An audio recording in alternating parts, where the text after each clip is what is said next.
दोस्तों, टाइम कितनी जल्दी गुजरता है इसका अंदाजा लगाना सच में मुश्किल है। अभी कल की ही बात लगती है कि मैं आपके लिए प्रेडेटर वर्सेस वुल्वरीन के फर्स्ट इशू को लेकर आई और देखिए टाइम कैसे पंख लगाकर उड़ गया और मैं एक बार फिर से आपके सामने हाजिर हूँ उसके सेकंड इशू के साथ। क्या बात है सर, क्या बात, ये बात है। अब अगर आप में से किसी ने प्रेडेटर वर्सेस वुल्वरीन के हमारे फर्स्ट वीडियो को मिस कर दिया है तो वो नीचे दी गई लिंक पर जाकर उसे देख सकते हैं। और वैसे ये हर बार के पंगे से अच्छा है कि हमारे चैनल को सब्सक्राइब कर लीजिए ताकि हमेशा के लिए ये टेंशन ही खत्म हो जाए और आगे आप खुद समझदार हैं। तो खैर इन शॉर्ट में अगर बात करें तो फर्स्ट इशू में हमने देखा था कि कैसे वुल्वरीन का सामना शायद उसके अब तक के सबसे बड़े और खतरनाक दुश्मन से होता है। एक ऐसा दुश्मन जिसे अगर कुछ आता है तो वो है शिकार करना। और उससे भी बुरी बात ये कि वुल्वरीन अपने इस नए दुश्मन से पूरी तरह अनजान था। जब आपको ये ही नहीं पता हो कि आप किसके खिलाफ लड़ रहे हैं तो चीजें कितनी मुश्किल हो सकती है इसका अंदाजा वुल्वरीन को हो चुका है। वो एक बार लकी रह चुका है जब ग्रिजली बेयर के अटैक के कारण प्रेडेटर थोड़ी देर के लिए एंगेज हो गया था और वुल्वरीन को वहां से भागने का मौका मिल गया। पर क्या हर बार वो इतना लकी होगा? ये देखना सचमुच मजेदार रहेगा कि अब जब वुल्वरीन अपने उस दुश्मन को पूरी तरह भूल चुका है तब उससे सामना होने पर उसका क्या रिएक्शन होगा।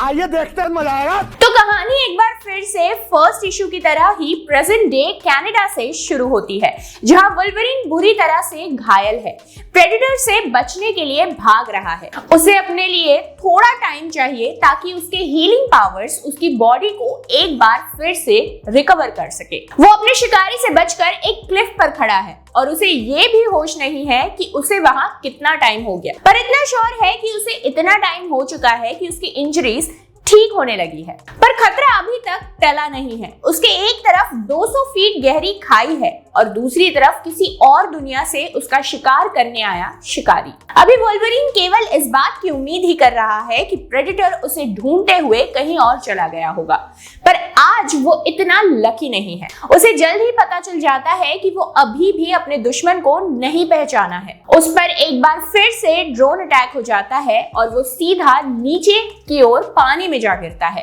पानी में गिरने के कारण उसकी सिचुएशन और भी बुरी हो गई है क्योंकि एक तो एडामेंटियम के कारण उसका बॉडी वेट नॉर्मल से कहीं ज्यादा है और ऊपर से उसके ऊपर काफी सारे भारी पत्थर भी गिर गए हैं। इसमें कोई डाउट नहीं है कि वुल्वरीन की हालत खराब है और इसे और भी बुरा करने आ गया है predator. No, God, please, no! यहाँ से हम एक बार फिर से पास्ट स्टोरी में जाते हैं जो शुरू होती है साउथ अमेरिका में। वुल्वरीन टीम एक्स के जैक्सन, क्रूएल, मैवरिक और सेबरटूथ के साथ है। ये क्रू कई तरह के डर्टी जॉब्स के लिए जानी जाती है और यहाँ भी वो ऐसे ही एक मिशन के लिए आए थे, पर अब की बार उनके मिशन के बीच में एक अलग और नई जंग की शुरुआत हो गई। एक ऐसी जंग जिसमें अगर वुल्वरीन के साथ टीम है तो उसका दुश्मन भी अकेला नहीं है और अब जब टीम एक्स का उनका एक साथी मारा जा चुका है तो वो 5 के अगेंस्ट 4 ही बचे हैं। ये बात सच है कि वुल्वरीन अपने दुश्मन के बारे में नहीं जानता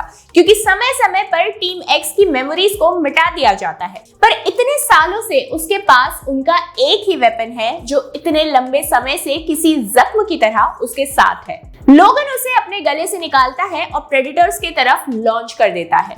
वॉर बेकार नहीं जाती और एक प्रेडेटर को चोट पहुंचाकर वो वापस वुल्वरीन के पास आ जाता है जिसे देखकर उसके बाकी साथी क्लोकिंग डिवाइस के कारण इनविजिबल हो जाते हैं और वुल्वरीन अपने बाकी क्रू मेंबर्स को पीछे हटने के लिए कहता है।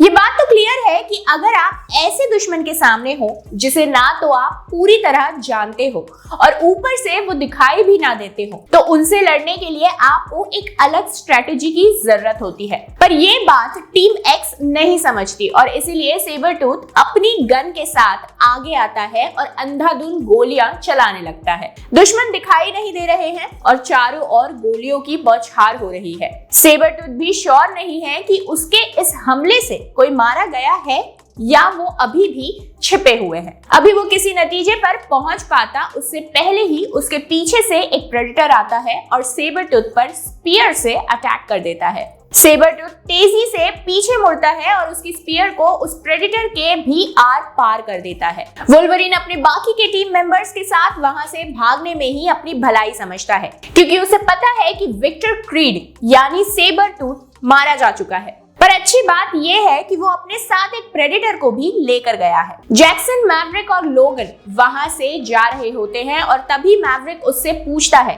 कि आखिर वो है कौन और लोगन के पास जो वेपन है वो उसके पास कहां से आया।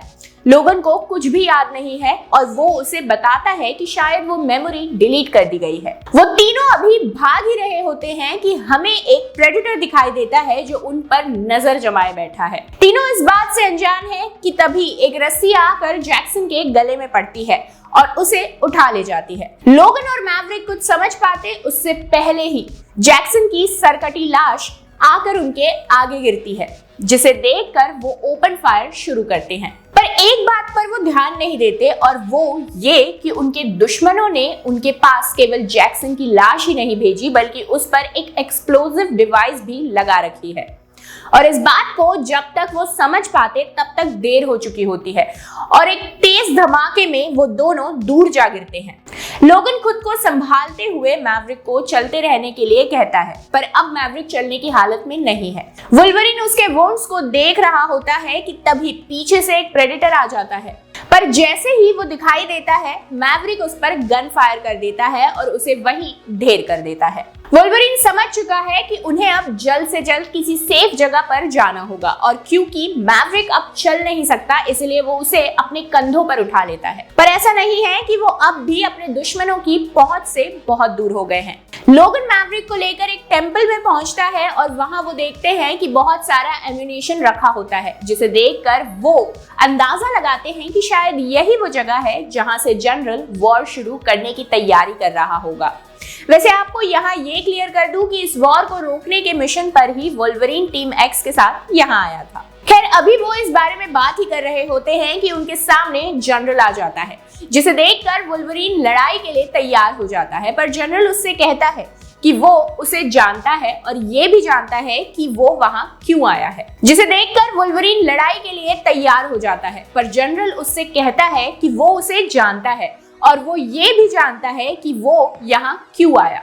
इस पर लोगन उससे पूछता है कि अगर वो ये जानता है तो वो उस पर फायर क्यों नहीं करता। इस बात का जनरल के पास बड़ा ही सिंपल सा जवाब होता है। वो कहता है कि अभी लोगन या उसकी टीम उनके दुश्मन नहीं है, कम से कम तब तक तो नहीं जब बाहर ऐसे शिकारी घूम रहे हैं जिन्होंने उसके सोल्जर्स को मूली गाजर की तरह काट दिया। वो ये तो नहीं जानता कि वो चीज क्या है और यहाँ क्यों है, पर एक बात श्योर है कि अभी अगर उन लोगों के लिए कोई सबसे बड़ा खतरा है तो वो ये ही है, एक ऐसा खतरा जिसका सामना उनमें से किसी ने पहले कभी नहीं किया। लोगन भी जनरल की बात सुनकर शांत हो जाता है, क्योंकि अंदर ही अंदर वो भी इस बात को जानता है कि वो सही कह रहा है। लोगन उसके साथ मिलकर इस लड़ाई को लड़ने के लिए तैयार हो जाता है, पर वो एक बात को लेकर क्लियर है और वो ये कि ये लड़ाई उसके अकॉर्डिंग होगी। अब हम देखते हैं कि जनरल के सोल्जर्स टेंपल के एंट्रेंस पर पहरा दे रहे हैं और उन्हें यहाँ 1 घंटे से ज्यादा का समय हो गया है, पर अभी तक कोई भी उस रास्ते से अंदर नहीं आया है। पर उनका ये इंतजार और लंबा नहीं होता और प्रेडेटर्स वहां पहुंचकर एक बार फिर से मौत का खूनी खेल शुरू कर देते हैं। वो वहां पर मौजूद हर जिंदा इंसान को लाश में बदल देते हैं। एंट्रेंस पे सबको मारने के बाद अपने इस खेल को आगे बढ़ाने के लिए वो अंदर जाते हैं, पर वहां उन्हें कोई नहीं मिलता और तभी वहां तेज धमाका होता है जिसमें पूरा स्ट्रक्चर तबाह हो जाता है। दरअसल ये पूरा प्लान लोगन का होता है और पूरे टेंपल को रिग करके वो सब पीछे के रास्ते से सेफली बाहर निकल गए होते हैं, जहां उन्हें लेने के लिए प्रोफेसर थॉर्नटन होते हैं। और वुल्वरीन भले ही यहाँ आने के बाद ये भूल गया हो कि उसका मिशन क्या था, पर वो इस बात को नहीं भूले होते। वो वुल्वरीन से जनरल की मौत का प्रूफ मांगते हैं, पर वुल्वरीन उन्हें भरोसा दिलाने में कामयाब हो जाता है कि इस तेज धमाके में किसी का भी जिंदा बचना नामुमकिन है। प्रोफेसर तो उसकी इस बात पर विश्वास कर लेते हैं, पर क्या सचमुच इस धमाके में कोई भी जिंदा नहीं बचा था? कोई भी नहीं, शायद लोगन की सोच हर बार सही नहीं हो सकती।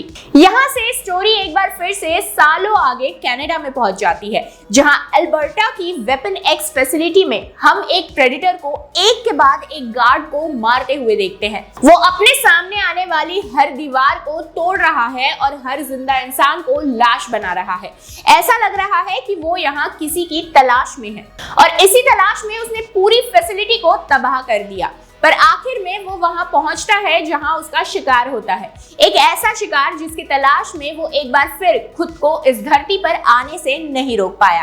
पर जिस शिकार की तलाश में वो यहाँ आया था, वो तो उससे मुकाबला करने की हालत में भी नहीं है। यहाँ इस लैब में वो एक लाचार गिनी पिग की तरह पड़ा है जिस पर एक्सपेरिमेंट्स हो रहे हैं और यहाँ खत्म हो जाता है प्रेडेटर वर्सेस वुल्वरीन का सेकंड इशू। तो दोस्तों, आपको ये सेकंड इशू कैसा लगा हमें कमेंट बॉक्स में बताना मत भूलिएगा। वैसे एक बात तो है, यहाँ पर दोनों इश्यूज में अभी तक देखा जाए तो प्रेडेटर क्लियरली वुल्वरीन पर भारी पड़ता नजर आ रहा है। अपने फर्स्ट एनकाउंटर में वुल्वरीन को गुफा में सो रहे ग्रिजली बेयर के कारण भागने का मौका मिल गया और दूसरी बार उसे ये मौका उस शख्स के कारण मिल जाता है जिसे मारने के मिशन पर उसे भेजा गया था। तो अब आगे की जंग कैसी होगी ये देखना सच में मजेदार होगा। आपकी इस बारे में क्या राय है हमें कमेंट बॉक्स में जरूर बताइएगा। और अगर आप वुल्वरीन और प्रेडेटर के थर्ड एनकाउंटर को मिस नहीं करना चाहते तो बिना कुछ सोचे सीधे हमारे चैनल को सब्सक्राइब करें, जहां हम आपके लिए लगातार ऐसी ही एंटरटेनिंग वीडियोस लेकर आते रहेंगे। तो फिलहाल के लिए इतना ही, मैं आपसे जल्द मिलती हूँ हमारे ऐसे ही नेक्स्ट एंटरटेनिंग वीडियो में। तब तक के लिए खुश रहे, मस्त रहें और तंदुरुस्त रहें।